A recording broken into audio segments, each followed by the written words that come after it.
a friendship that'll never ever end.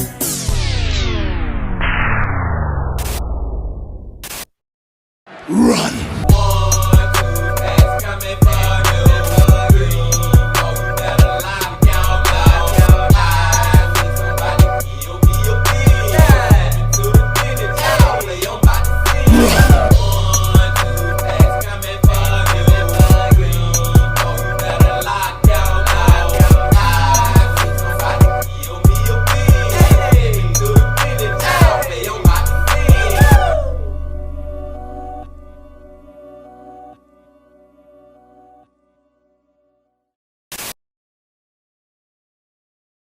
It's a beautiful day in the neighborhood. Reaction Beanie 0607. In that neighborhood, my brothers and sisters. This week has been going by fast as F to me, y'all. It is already Thursday. And y'all know who we're about to go back to? Kyle from Dire Trip. Back to Dire Trip, y'all. Hope y'all doing excelente out there today. And I'm glad that you came on back to the channel once again to F with the Bean. And the title of the video is She Poisoned Her Husband Because He Didn't Like His Birthday Party. 10 strange and bizarre cases. That is a freaking crazy title, y'all. But hey, whenever we go back to Kyle, when he do the strange and bizarre cases, all of them be just as crazy as the title or even crazier. You know what I'm saying, man? We're about to go down the road of what is going on, Bean Team. Long story short, short story long. But before we go down that road, y'all know what y'all got to do. Get whatever you might need. Get what you need, please. We are back to Kyle from Dire Trip. Y'all got what y'all need. Y'all ready to go? Then let's go.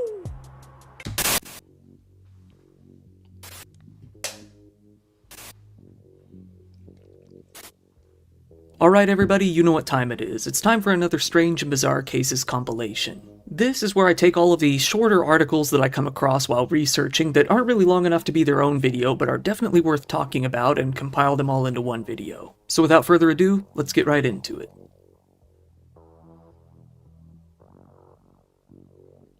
Get whatever you might need. Here we have Missouri wife poisoned husband's soda because he didn't appreciate his birthday party. On this channel, I'm really accused of making fun of Florida Man a lot, which is pretty valid. Since I am from Missouri, I like to even the playing field a little bit by throwing in a good case from Missouri whenever I happen to come across one. And, well, we've got a pretty crazy one right here. This is the story of Michelle Y. Peters, a 47-year-old woman from Lebanon, Missouri. In Lebanon, she worked as an esthetician at a place called Bodyworks Unlimited. She kept a pretty active Facebook profile that was filled with pictures of her family, especially her kids and grandkids, and shared posts from her local church. She even posted about finding unity and improving relationships. She seemed like a normal, well-put-together lady on the surface.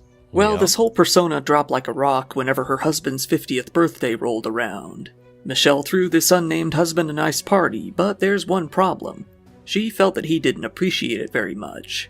It's unknown why she felt that way, as she never provided any specifics, but it was enough to send her far over the edge. She grabbed some Diet Mountain Dew from a fridge that they had in the garage and some Roundup weed killer from the garden and took them both to the kitchen.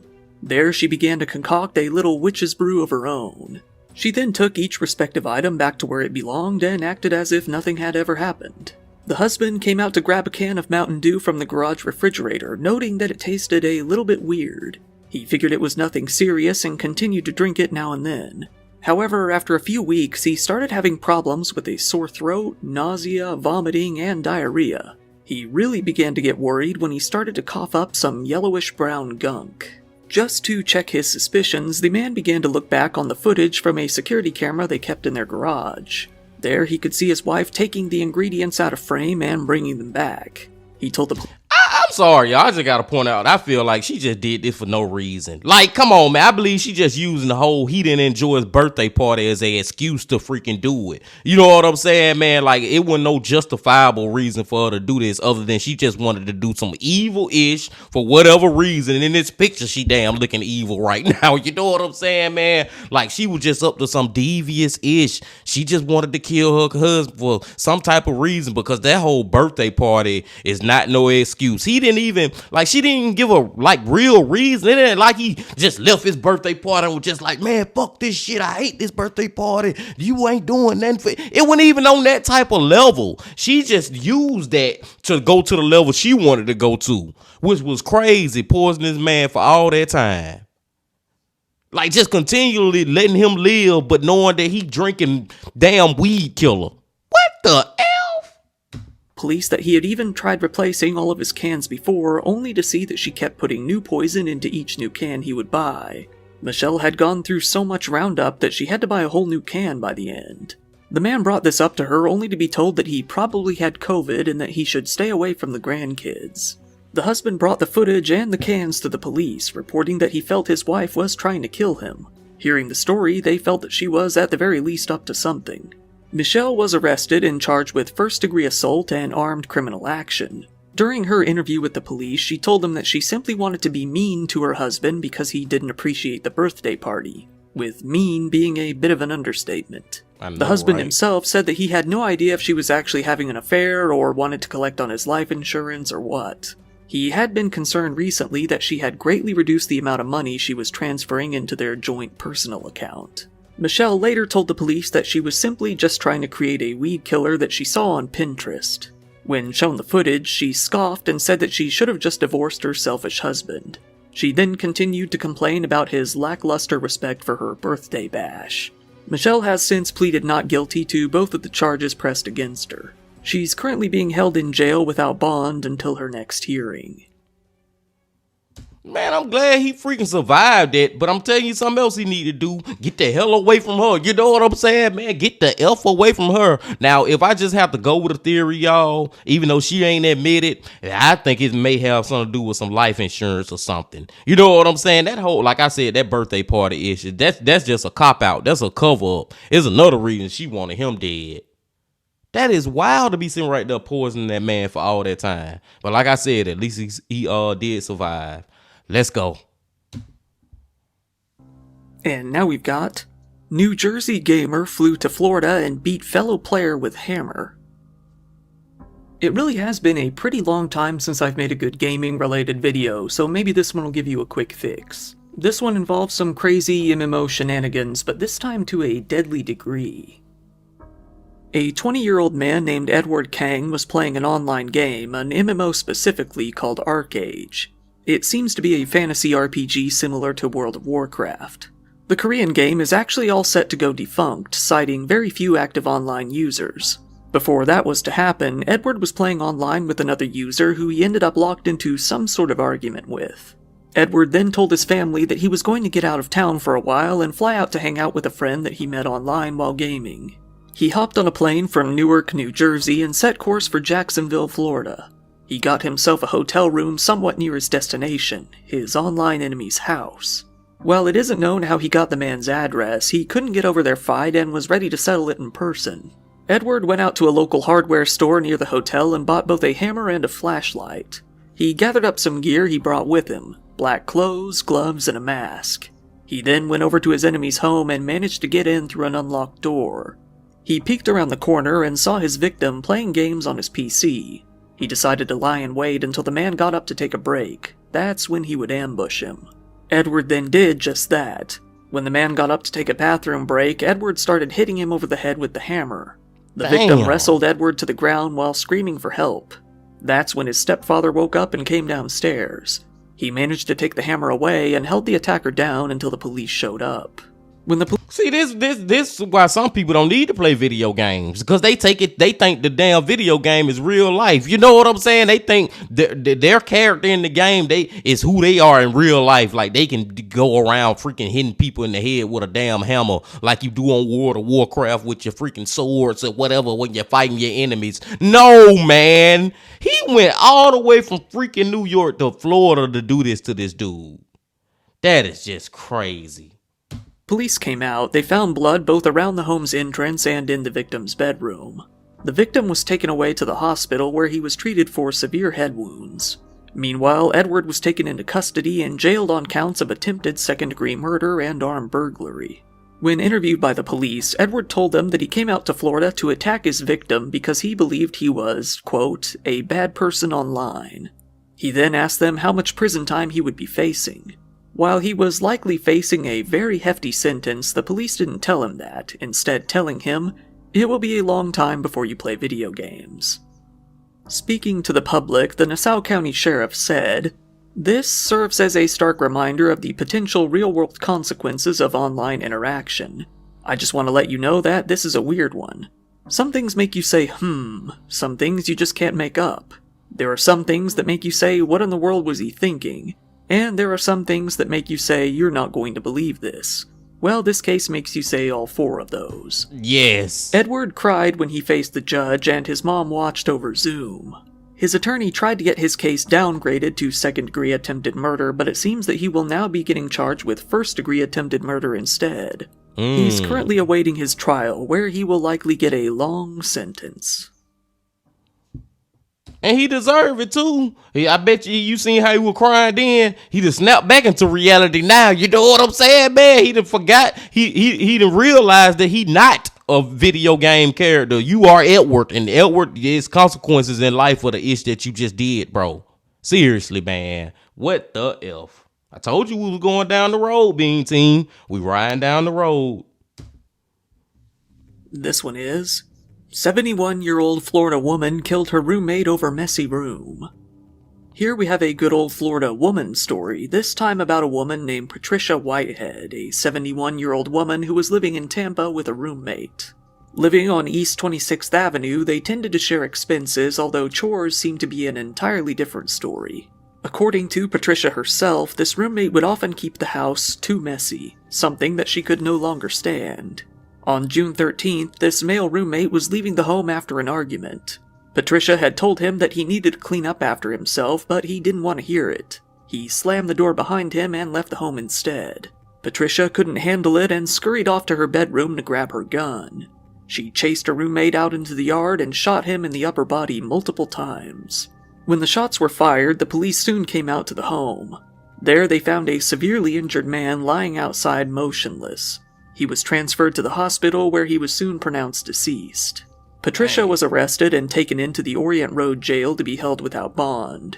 She was stuck with a public defender, but as of the time of this video, it isn't clear when she'll be heading to court.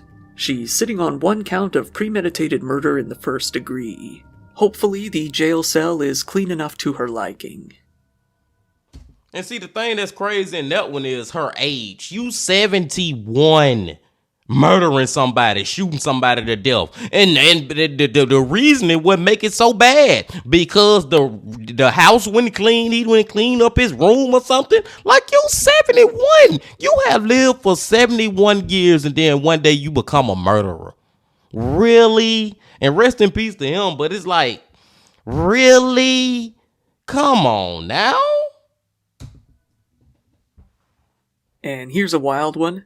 McDonald's cup gets woman arrested for murder. This story really begins on March 23rd of 2020 when a man named Jose Santiago was found dead in his car out in Milwaukee after a jogger looked into his car window and saw him there unresponsive. This was after realizing that his car had been parked there for a few days by that point. When the police came out to investigate, they found that he had passed from a gunshot wound to the back of the head. The only evidence the police could find was a .380 shell casing, a McDonald's receipt, and 2 McDonald's cups. Well, the police had a suspect, Jose's wife. She was the only suspect, in fact. However, they were unable to place her at the scene. Eventually, though, they were able to get a DNA test done on the 2 McDonald's cups, revealing DNA belonging only to Jose and his wife, Cassandra Holt. Cassandra was finally arrested and taken in several years after her husband's murder. She was charged with first-degree reckless homicide. When interviewed by the police, Cassandra told them that she had been married to Jose for about a year and a half, but things weren't going too great. The two argued pretty often, and she felt that Jose had been cheating on her. This all hit a new level one day when she grabbed his phone and found text messages from another woman, although it isn't clear whether they showed definitive signs of cheating. She said that her husband then kicked her out of the car and they simply went their separate ways. However, the cops immediately noticed that her story was inconsistent. It mentioned nothing about going to McDonald's together, eating together at all, or ending up in the place where the car was found and Cassandra's cell phone had last pinged. To make matters even more bleak for Cassandra, it turns out that she had bragged to a few people shortly after the fact that she had killed her husband, and those people came forward. One was a woman that she had been arguing with. That woman was on FaceTime with Cassandra while being threatened, and her daughter heard the whole thing, who also reported it to the police. Cassandra may have fled the state after, but it didn't do much to save her. Another person she confessed to was a man that she was in a relationship with while staying in Las Vegas. She actually confessed to him several times, with him coming to the police and saying that she had some real-life skeletons in her closet, according to her. Like, for real, can you imagine being with a woman or being with a man and one day y'all laying in bed and they start telling you about how they murdered their ex-husband or ex-wife? Man, I'm gonna get scared as hell, and as soon as you fall asleep, I'm gonna act like I'm sleeping, but I'm gonna have one eye open. And as soon as you fall asleep, I'm going to the police. I'm telling, man, real talk. Cassandra Holt is now in jail on charges of first-degree reckless homicide with a modifier for the use of a dangerous weapon. She's still awaiting her trial. It's likely that she's going to face a very severe punishment, all thanks to the DNA she left on a McDonald's cup. DNA is a motherfucker, and DNA and all that technology just getting better and better, y'all. I love the year 2024. It's way better than the year 1984 as far as, like, you know what I'm saying, the DNA and how far we have come with being able to get evidence. And by the way, give her life in prison. Let's go. Right here we've got, woman steals vehicle with dead body inside and ditches it.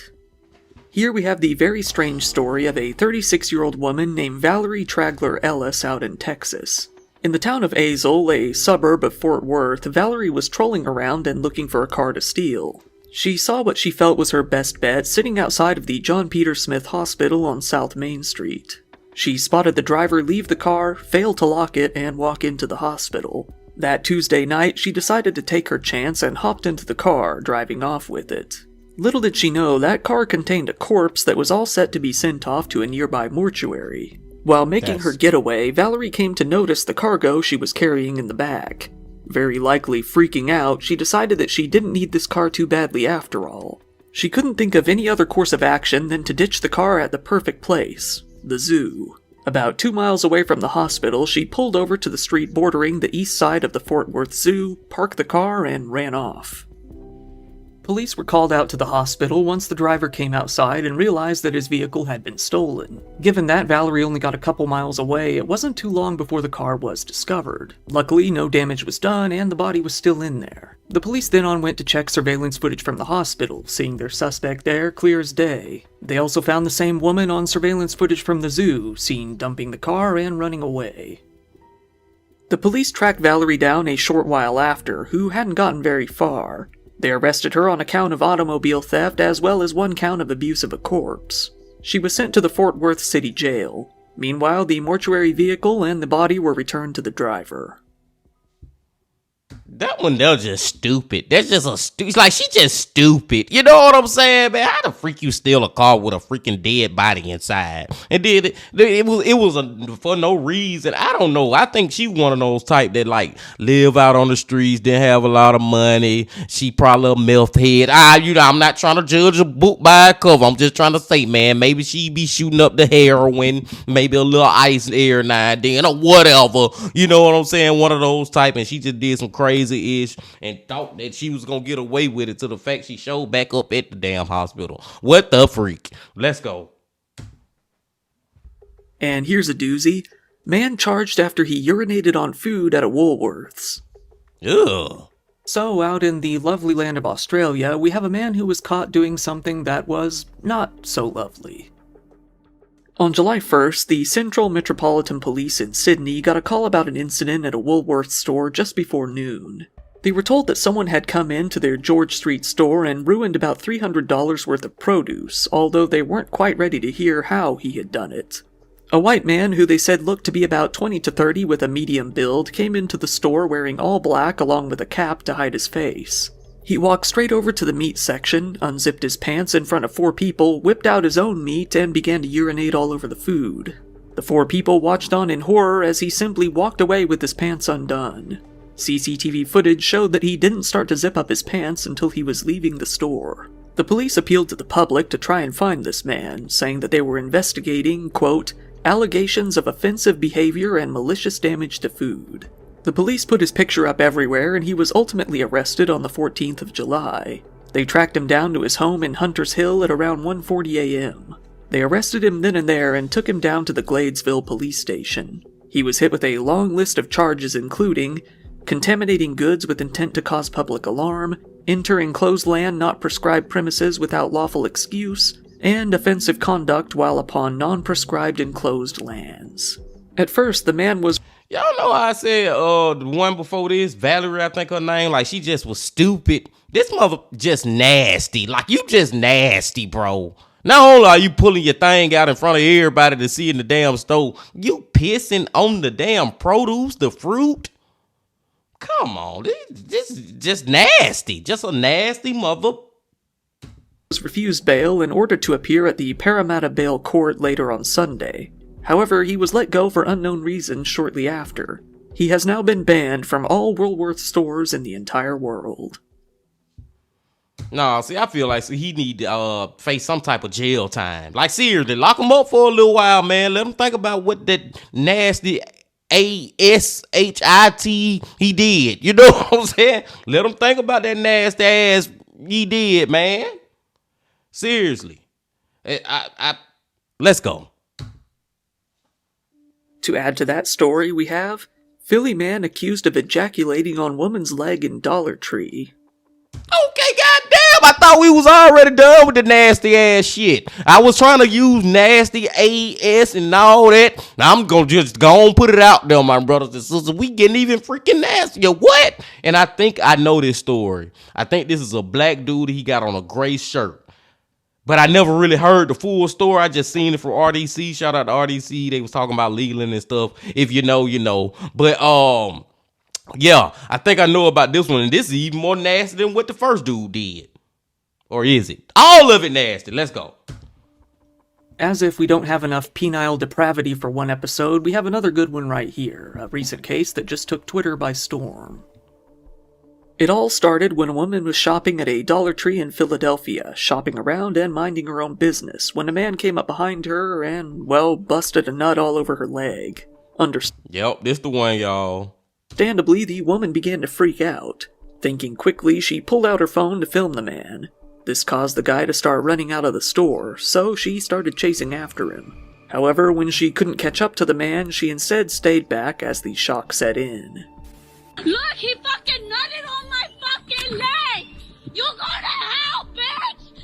Oh my god! He nutted on my leg! He nutted on my leg! The man, Like, just hearing her say that is so freaking crazy. I'm not gonna even, like, really repeat it, cause I don't know how YouTube is, y'all. Y'all know I go into details about stuff, man. I don't know if YouTube want me to go into the details. But to hear her say and to know that what she was saying was legit and he actually did that ish, man, that is some of them, that's beyond nasty. That's sick. Like, he is a sick individual for that one, man. Ugh. was seen both on the victim's camera and on CCTV footage wearing a shirt with a candy cane that said, "It's not going to lick itself," which doesn't really make the guy look like any less of a pervert. Apparently, the store employees had seen the guy around before and were able to tell the police where he usually hangs out. People on the internet began an all-out manhunt for the guy, with rapper Meek Mill even chipping in a $2,000 bounty for the guy's info. But it seems that will no longer be necessary. Likely seeing the writing on the wall, the man came to turn himself in. The guy turned out to be 35-year-old Gary A. Miles from South Philadelphia. He surrendered himself to the police one afternoon, was promptly arrested, and soon had his mugshot plastered all over the place. Right now, the exact charges he will face aren't really known, but the police department has said that they're going to book him for indecent assault, indecent exposure, open lewdness, and harassment. Like, that shit just sick, like, seriously. And now we have, criminals secretly cover victim in itching powder before stealing his bag. Here we have a heist that's definitely unlike any other I've ever heard of, mainly due to how out of the box it really is. It all started with a viral video posted to social media showing a very bizarre incident. A man in Delhi, India ran into a small shop as he vigorously scratched himself all over his neck and shoulders. Saying something to the woman behind the counter, he even goes as far as taking off his shirt and continuing to scratch. Ultimately, he walks to the other side of the store and places his bag on a seat before entering another room. This man was the most recent victim of the Kulji Street Gang, also known as the Itch Gang. Their MO is to take itching powder and throw it all over their victims. While the victim is distracted by the itching, they then rob them of whatever items they have on hand and make a run for it. Well, that's what happened here. When the guy placed his bag down and went into the other room, the gang then entered the shop. Trying to look as nonchalant as they could, a few of them attempted to block the shopkeeper's field of vision, while one other pretended to browse the other end of the store. He then grabbed the man's bag and left. Then the victim came out of the back room, still scratching, and looked for his bag. He checked all around the seating, only to see that it wasn't there. He then spoke to the shopkeeper, who seemed to be at a loss as well. At this point, the Delhi police are still investigating this gang and are urging the public to speak up if they might happen to have any information about them. That's a weird ass gang, like the itching powder gang. And hey, they did that shit smooth as hell. You want to just be real about it. Now, they pulled it off real smooth. You know what I'm saying? The dude who took the bag, he walked out first and left the other two dudes in there to try to cover him up. And they still were acting all normal. Like, they was real suave with it. But that is crazy, man. The itching powder gang. I don't know if that'll work over here in the United States. I don't know. Let's go. And here we have, Florida man arrested after allegedly trying to withdraw 1 cent from bank. What? You might remember what I said before when I said that I was accused of bullying Florida man a lot on this channel, and well, we're about to do it again. We couldn't really have one of these compilations without the essential Florida man story, after all. In this story, we have a 41-year-old man named Michael Fleming. Michael made his way into a bank in Sumner County, the Chase Bank on US 441 in Lady Lake to be specific, and walked up to the teller. He filled out a withdrawal slip for a whopping 1 single penny and handed it to her. The teller then told him that he couldn't simply take out 1 penny. Michael then flew into a rage, telling them, "So you want me to say the other word?" It's unknown what he meant by this, but it seems that he was beginning to get violent, as it wasn't at all long before the police were called. During the rest of the rant, the tellers got the gist that he was trying to rob the place somehow.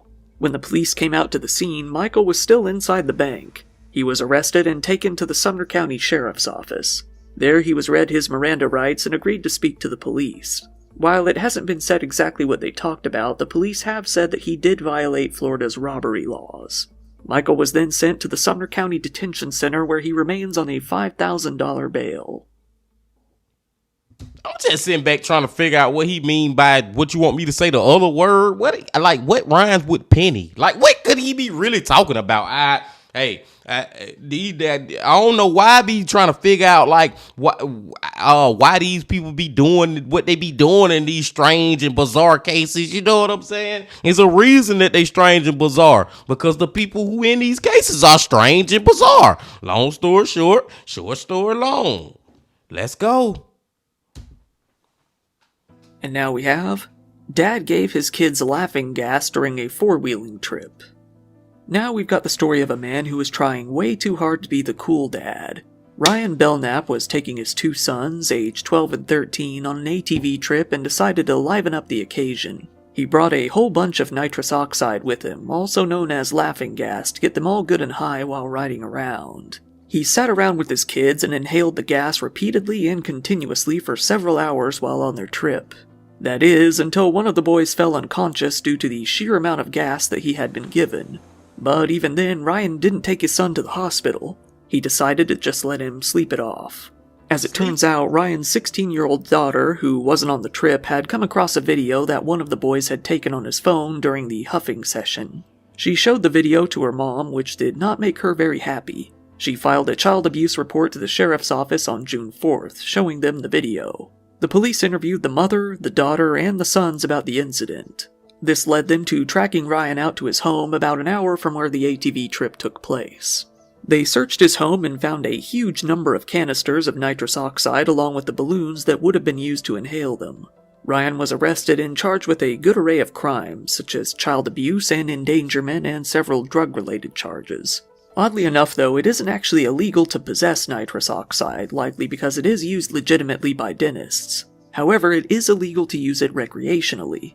It's also illegal to use it before operating any sort of motor vehicle, which only puts Ryan in that much more trouble. So, what do you think about this one? Cool dad? Bad dad? I think I know what the answer is going to be, but, well, let me know anyway. Bad dad. B-A-D, capital B, capital A, capital D, bad. You know what I'm saying, man? Like, no. And I'm going to say something that may be controversial, but I'll just put it like this, my brothers and sisters. Before I got my two little teenagers, because let's just keep in mind that they was 13 and 14. Before I decided to do that, I would have just let them smoke a little weed. I'm just going to go and put it out there. I would have just let them hit the Mary J a little bit, man. And I'm not saying that this is good or whatever, but I'm saying I smoked my very first Mary J at 14. So, hey, I could have at least looked at it in that type of light. Like, if I survived it, they could. I don't know, man. I'm just saying it's better than letting them smoke some freaking, not smoke, but inhale a whole bunch of laughing gas. Right? Am I making sense, or do I still sound like a bad dad, even what I'm saying? I don't know. Got one more to go. Let's go. Once again, thank you for watching my video. If you liked it, please give it a like, as it really helps me out in the algorithm, and feel free to subscribe if you want to see more content like this. Just recently, I thought we had one more to go. That was the end, y'all. Yeah, do that. What? I sound like a bad dad too. I feel like I even told y'all that I would do that, man. I'm just saying. I'm not saying that I would be the type of dad to get my two fresh young teenage sons, 13 and 14, to smoke weed, but I'm just saying it's a better alternative than what the freak that daddy did. That was freaking crazy too, man. All these freaking cases was just crazy from start to freaking finish, man. And the two that just stood out to me was the man who went in the grocery store and was pissing, and the man who went in the grocery store and got one off on a lady leg. And you know what got one off mean? Like, that is just some of the most nastiest, sick ass ish you could ever freaking think about, y'all. But like I said, man, the first one was one of the ones where it's like, I don't even think that lady ain't kill or try to kill, because he did survive. She ain't try to kill her husband because he was freaking mad he didn't appreciate his birthday party. No, it was ulterior motives to that one or something, man. I don't freaking know, y'all. I'm not about to go back through all 10 of them, man, because if I start going back through them, we're going to be here for another 20 to 30 minutes probably, man. I'm going to go and let y'all go now. And I digress. But before y'all leave, Bean Team, just please hit that like button, comment, subscribe, and do all that if you ain't did that yet. And come on back tomorrow on a Friday when we're going back to the coffee, man. And until then, my friends, also, remember this. Love, peace, and happiness. Stay safe. Don't stop. Keep going. Yeah.